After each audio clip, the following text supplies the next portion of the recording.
This collab is supported by the Retro Dolls US hair supplier for February's Love Struck collab. Hello everyone, and welcome to my very first video. Today we are going to be customizing this Draculaura into one of my favorite video game characters, Yandere-Chan from Yandere Simulator. Yandere Simulator is a stealth game that requires you to come up with very creative ways to get rid of your rivals or love interests for your crush or senpai. You can either take the game seriously or not so seriously.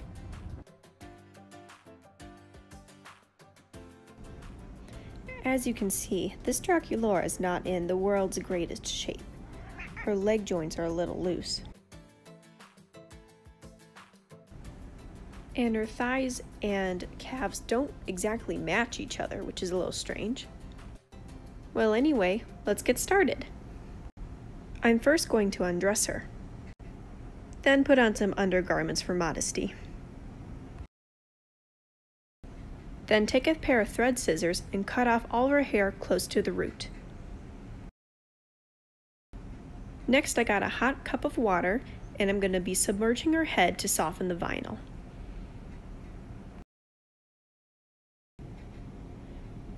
Then you can tug the head off using a cloth as a shield to reveal the neck peg, which should be in one piece. Next, I'm taking a screwdriver to remove all the stubble in her head. Then taking lots of pliers, you can start pulling out the hair plugs one by one, or in chunks like here. I tend to use different types of pliers because I get bored using the same ones, so different ones help me personally. Once all the hair plugs are out, you can take your acetone, not dropping it on the counter,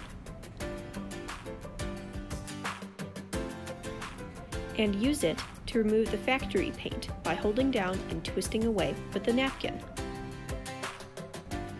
Or you can use a Q-tip, that works as well. Take another tissue soaked with acetone to go one more pass over the face. Use a damp cloth to clean over any leftover acetone. Now her legs had a bunch of fringes, so I'm taking an X-Acto knife and try to clean up her joints and be super careful. We don't want anyone getting injured on this channel. The best way to handle an X-Acto knife is to cut away from yourself. And I'm going to be removing the panty lines and also the letters on her back so we can prepare her body by smoothing it down later. I'm going to be changing her skin color with some pan pastels later, so she looks more of a normal, natural skin color rather than pastel pink.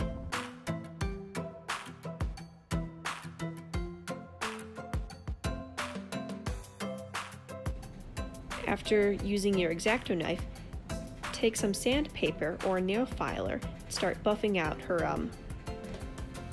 private area.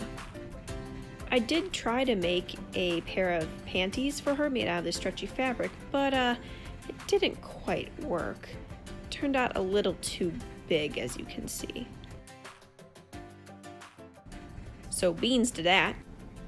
I remade her undergarments using some cotton fabric and a little lace.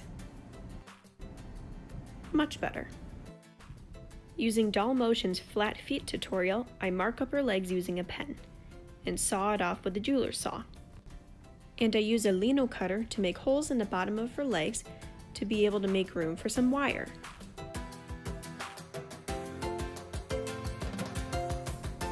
I then hot glued her foot piece to the piece of wire, but in all honesty, I should have used epoxy glue, which I later got and reattached her feet with.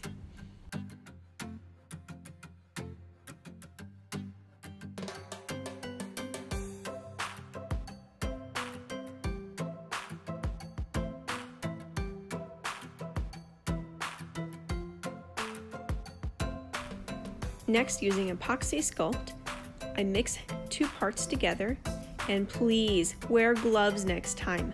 I ran out of rubber gloves and just got lazy here, but you should always wear gloves whenever you're working with epoxy.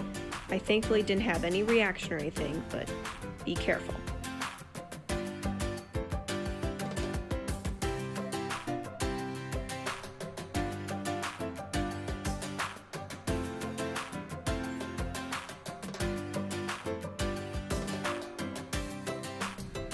After letting it dry, take all the sanding blocks you have and sand the heck out of her feet to make sure it's all smooth.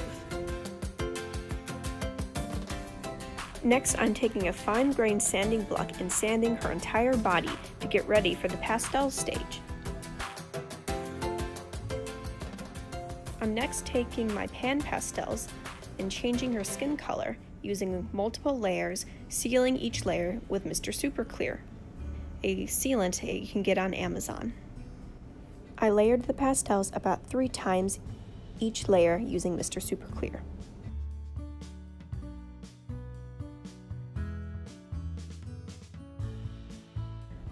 The pastels didn't quite cover up all the epoxy, but that's okay.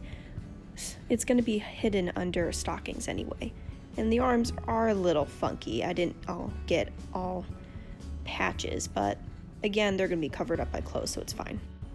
An older custom of mine, Uraraka from My Hero Academia, I used a process where I made tights for her. So that's what I'm going to do for my Yandere-Chan.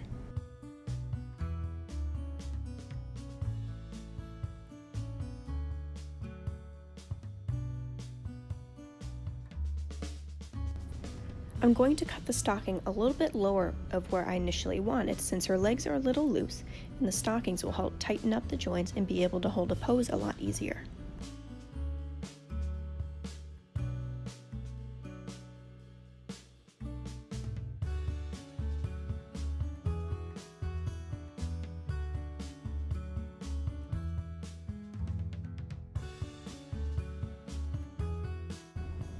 After pinning the fabric around her leg, I take a black elastic, I think it's 1/8 inch, and wrap it around her thigh, making sure it's snug.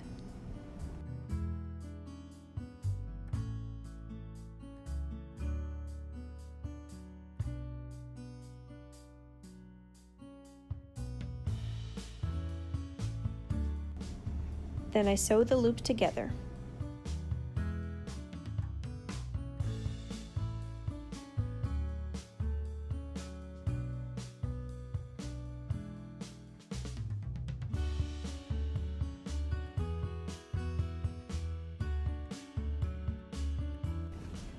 Then I sew around my stocking.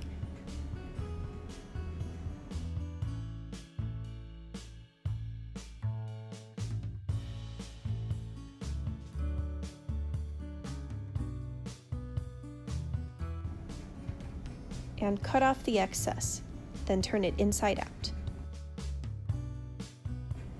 Try the loop on to see if it's nice and snug above her thigh.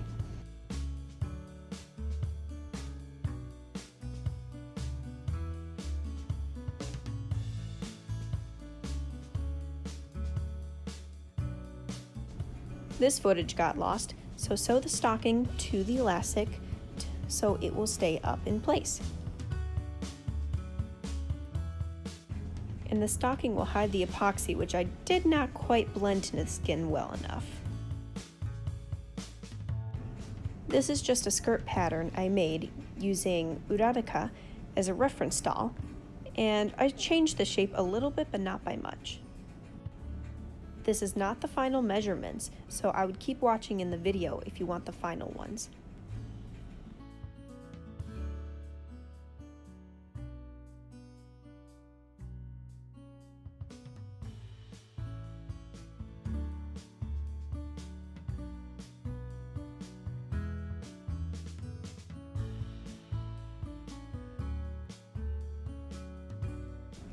Following my instructions, I sew up a cute little skirt. My first attempt was not very successful. We had a few holes, but at least the back pieces came around together nicely, so at least it was the correct length, just the waistband and the height needed to be adjusted. So I redid my instructions, and these are the final measurements, if anyone is wondering. I didn't mention it in here, but there is a hidden elastic in the waistband, and you'll see in the final product. I redid my instructions, and it turned out pretty cute. Not bad. Here I am making a shirt pattern. It wasn't the best footage, so here's just a sped up clip.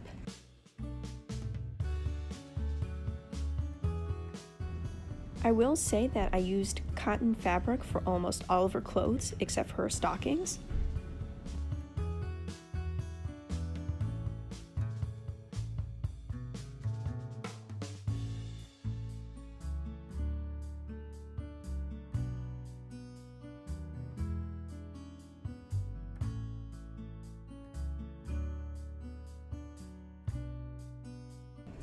A good rule of thumb with working with cotton fabric or any frayable fabric is to use a lot of fray check, which I use very often. I use black Sculpy clay to sculpt the soles of the bottom of her shoes, but the footage was so bad that I just kind of gave up, and here's the final product. Then I used leftover doll packaging to make a little knife. Using failed skirt attempt number 1, I made that little sailor bib that comes in the back of the video game character's uniform.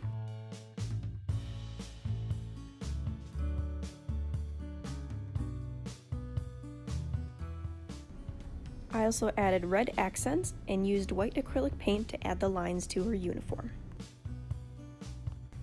I decided to give her gloves from the game because it's a very useful tool. You can hide your DNA, your fingerprints, and overall it looks cool. I eventually made the mask from one of the drama club, so I'll put a photo picture up for reference to see what it was supposed to look like. Next, taking a strip of fabric, I'm going to make a little cuff thingy that goes around her neck. You'll see in a minute what I'm talking about.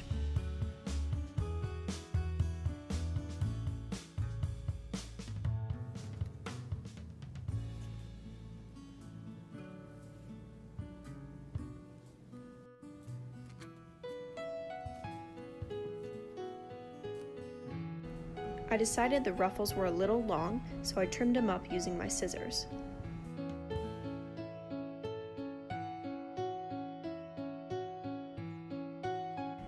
Next, I use a little bit of Fabritack to attach the ruffles.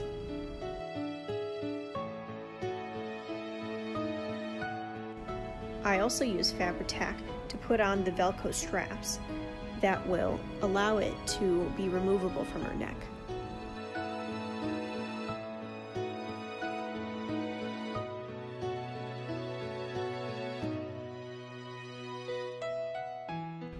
Using a photo reference, I sculpted the mask using some air-dry clay, using the spare Claudine as a volunteer, thank you.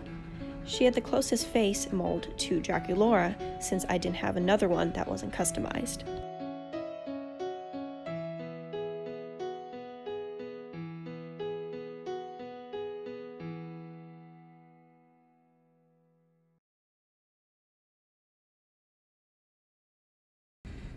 I used Mungyo soft hand-rolled pastels and Derwent watercolor pencils to color her face. I also used a little bit of acrylic paint in the end. I should be wearing gloves for this part, but oh, there I go. I think I just forgot.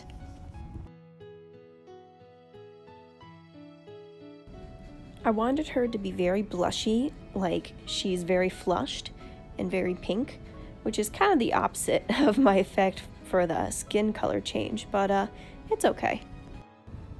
For her face, I wanted the classic Yunogasai, blushy, lovey-dovey expression, and I tried to do that, but it turned a little more love-struck than I was hoping for, but that's okay. It is the theme of this collaboration after all, so I guess it is a success. I also painted the demon mask and using soft pastels to blush it a little bit, sealing it with Mr. Super Clear. Once your pencil starts slipping or you can't build up the blush enough, you can use Mr. Super Clear to add another layer to bulk up the opacity. I'm also using micro glitter to give her a little bit of highlight on the cheeks, so she has a blushy, sparkling effect that's really pretty. I actually found a lot more fan art of her in that same position after I'd done her repaint, and I was struggling so much to try to find something like that. I find a random book lying around to wrap around using yarn to make hair wefts. If you really want to learn how to make hair wefts, see Mozekito on YouTube. She is the master at yarn hair. She started this all, and I totally recommend seeing her if you're interested in doll customizing.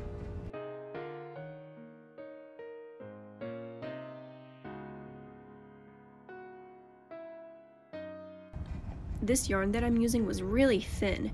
A normal doll will take about 20-ish wefts, and for this doll it took about 30-ish.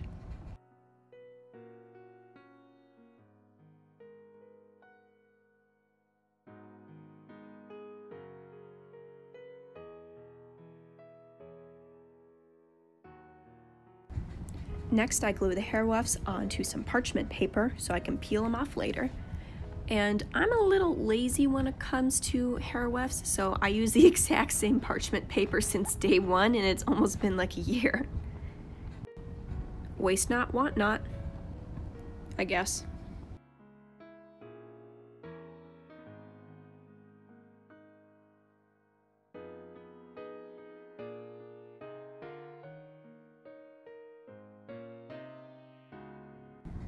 Following her hairstyle from official game released photos, I cut her bangs using an eyebrow razor, same as the side fringes and ponytail, and I really did try to film this, but it was so difficult, and I glued some elastics to the demon mask and a cloth to help shield her face. I also made her a little wooden stand using a plaque I found at Michael's. It was like $1, it wasn't expensive at all, though I went back and I couldn't find it. I also used this little doll dresser as a bench for the little scenery. I painted it like a cherry wood color, and I'm painting, well, I tried to make fake blood, but it didn't turn out the greatest. And I also added a cherry blossom tree, which looks like this in the end, and used glue to glue all the little petals on the ground and Mod Podged it all. I also made a kitchen knife out of foam and doll packaging, and a little letter that's her little love confession. I do know in the original game, Yandere-Chan's original crush was a guy, but I only had girl dolls and I did not have any boy stands, and the only boy stands I had were Ken doll stands, and they suck. But please, enjoy!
All I have to say is thank you for watching. I had so much fun making her, and the little stop motion scene took so long, but it was so worth it.